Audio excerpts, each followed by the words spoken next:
Assalamualaikum. I'm Saira Batul, student of Nutrition and Dietetics from Punjab University, and in this video we will discuss that what are the MDCAT study tips for repeaters. तो repeaters पे obviously हम सब जानते हैं कि MDCAT का burden fresher से 200% extra होता है, क्योंकि वो ऑलरेडी अपना एक ईयर वेस्ट कर चुके होते हैं और बहुत सारी बातें हो रही होती हैं, तो उन पे बहुत ज़्यादा बर्डन होता है और उस वजह से बहुत डिप्रेस्ड भी होते हैं। तो सबसे पहले तो दो चीज़ें हैं जो कि रिपीटर्स को आगे ले जा सकती हैं, इग्नोरेंस एंड बिलीव। अब आप लोग सोच लेंगे कि इग्नोरेंस कैसे। इग्नोरेंस ये है कि आपने हर एक बंदे को इग्नोर करना है, हर एक नेगेटिव बंदे को इग्नोर करना है। जो भी आपके इर्द गिर्द आपके रिलेटिव है, आपका कोई फ्रेंड है जो आपको डीमोटिवेट कर रहा है कि क्यों साल वेस्ट कर रहे हो, क्या हो गया, क्या, क्योंकि अब आप अपना डिसीजन ले चुके हो, आप अपना ईयर वेस्ट कर चुके हो। मतलब अब आपका वो अपना डिसीजन है, आपने उस डिसीजन को ओन करना है, आपने उस पर स्टैंड करना है और आपने उनको प्रूव करना है कि अगर मेरा एक ईयर वेस्ट हो भी गया तो कोई बात नहीं, मैंने उसको प्रोडक्टिव बनाया, मैंने अपना गोल अचीव किया है, मैंने एमडीकैट को एस किया है। तो आपने हर किस्म की नेगेटिव एनर्जी को अपने आप से दूर कर देना है और बिल्कुल ही हर किसी को इस तरह इग्नोर करना है कि जैसे वो एग्जिस्ट ही नहीं करते। अपने स्टडी पे फोकस करना है। अपने आप पे बिलीव बहुत ज़रूरी है, बहुत बहुत बहुत ज़्यादा ज़रूरी है। अगर आपको खुद पे बिलीव नहीं है ना कि आप ये कर सकते हो, तो फिर और किसी को बिलीव नहीं होना कि आप कर सकते हो। जब आपको खुद बिलीव हो ना, आप अपने पेरेंट्स को भी यकीन दिलाओगे कि मैं ये कर सकता हूँ, कोई बात नहीं, आई विल डू दैट, तो इंशाल्लाह आप कर लोगे। तो बिलीव बहुत ज़्यादा ज़रूरी है। और फिर जो रिपीटर्स के लिए स्टडी टिप हो सकती है वो ये होती है कि अब आप जिस तरह अपना एक ईयर यूटिलाइज कर ही रहे होते हो कि आपने करना है। और फॉर एग्जांपल किसी के फर्स्ट अटेम्प्ट में एफएससी में मार्क्स आए हैं 990, अब हो सकता है उसके किसी भी सब्जेक्ट में मतलब ज़्यादा ही कम हो, और अगर वो उसको इम्प्रूव करे तो उसके मार्क्स में इम्प्रूव हो जाए। तो आपकी क्योंकि मैट्रिक भी काउंट हो रही होती है, एफएससी भी, और एमडीकैट में मैट्रिक 10% है लेकिन एफएससी 40% है और एमडीकैट 50%।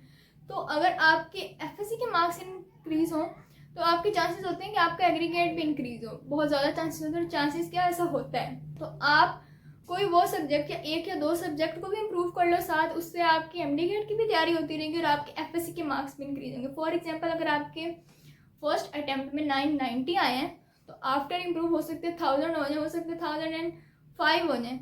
तो जितने भी मार्क्स इंक्रीज हों एट द एंड वो आपको ही फ़ायदा देंगे और आपका फिर एक एज होगा कि चलो एमडीकैट में थोड़े से लो होंगी तो शायद ये वाली चीज़ आप उसको कंपनसेट कर दे। और उसके बाद रिपीटर्स को अपनी पास्ट परफॉर्मेंस को एनालाइज करना चाहिए कि जो वो लास्ट ईयर एमडीकैट दे के आए होते हैं कि उसमें उन्होंने क्या गलतियाँ की थी। क्या वो गलतियाँ सिर्फ अकेडमिक रही थी कि क्या उनको सिर्फ एमसीक्यू जो नहीं आ रहे थे वही नहीं आ रहे थे, या फिर उन्होंने एनजाइटी की वजह से भी कोई एमसीक्यू गलत की, क्या उनको कोई आ भी रही थी तो उन्होंने वो, मतलब आपने उन चीज़ों को ओवरकम करना है और अपने अपनी पास्ट मिस्टेक से सीखना है और आपने अपने वो जगह ढूंढनी है कि जहाँ से आपने अपने मार्क्स लूज़ किए हैं। तो आपने अपने उन सेक्शंस को स्ट्रॉन्ग करना है। और उसके बाद फिर कभी भी ये नहीं सोचना कि मैं तो रिपीटर हूँ तो हमें तो फ्रेशर से ज़्यादा ही आता होगा, या आपने फिर बेसिक्स ही भूल जानी है, बेसिक्स को फोकस ही नहीं करना, सिर्फ कम्प्लेक्स चीज़ें करनी है। कभी कभी ऐसे होता है कि बेसिक चीज़ ही आपको भूल जाती है क्योंकि आप उसको फोकस ही नहीं कर रहे होते कि आपको होता है कि ये तो आया तो ये तो मैं कर ही लूँगा। तो इस तरह किसी भी चीज़ को लाइटली लेना, बेसिक्स पे हमेशा ग्रिप रखनी है, बेसिक्स को नहीं भूलना। अगर आप अपने वीक एरियाज को टारगेट करने के जहाँ पे आपको लगता है कि मुझे कम आती है चीज़ या आपका कोई वीक एरिया, आपने उसको स्ट्रॉन्ग करना है। फिर mock test, full length paper are the key, आपने उसको एक डेली प्रैक्टिस बना लेनी है। और फिर जहाँ से आप उसको चेक करो खुद, फिर जहाँ से आपको ऑब्वियसली जब आप चेक करते हो तो आपको पता चलता है कि आपका कौन सा सब्जेक्ट वीक जा रहा है, किस में से सबसे ज़्यादा एमसीक्यू लूज हो रहे हैं, तो आप उसको थोड़ा सा एक्स्ट्रा टाइम दो। और फिर कोचिंग का ये सीन है कि जब एक बार रिपीटर्स, मतलब क्योंकि वो पिछले साल उन्होंने कोचिंग ली होती है, मतलब वो उन्होंने कोई भी कोचिंग सेंटर अकेडमी वगैरह ज्वाइन की ही होती है, तो उनके पास ऑलरेडी उसके नोट्स वगैरह होते हैं। तो कुछ लोग नहीं ज्वाइन करते कि हमें वो वाला एक्सपीरियंस है अकेडमी वाला और नोट्स वगैरह हमारे पास सब अवेलेबल है।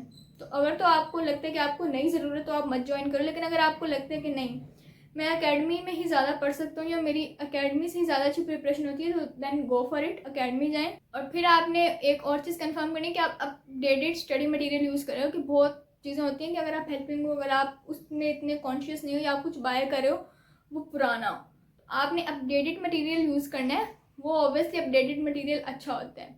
फिर आप अपने टाइम मैनेजमेंट, ऑब्वियसली रिपीटर्स को तो आइडिया होता ही है, और कभी कभी वो इस वजह से भी रिपीट कर रहे होते हैं क्योंकि वहाँ पे वो अपना टाइम नहीं मैनेज कर पाए होते, मतलब उनको आता होता है बट उनका टाइम जा रहा होता है तो वो पैनिक कर देते हैं। तो अपना टाइम मैनेज करना है।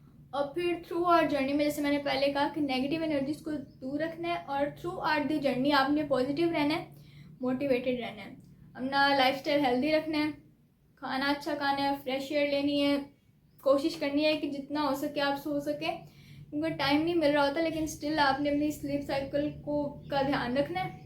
और फिर एग्ज़ाम डे पे इस कॉन्फिडेंस से जाना है कि मेरे पास एक ये एक्स्ट्रा एक्सपीरियंस है बहुत सारे लोगों से, तो अगर फ्रेशर्स कर सकते हैं तो मैं क्यों नहीं।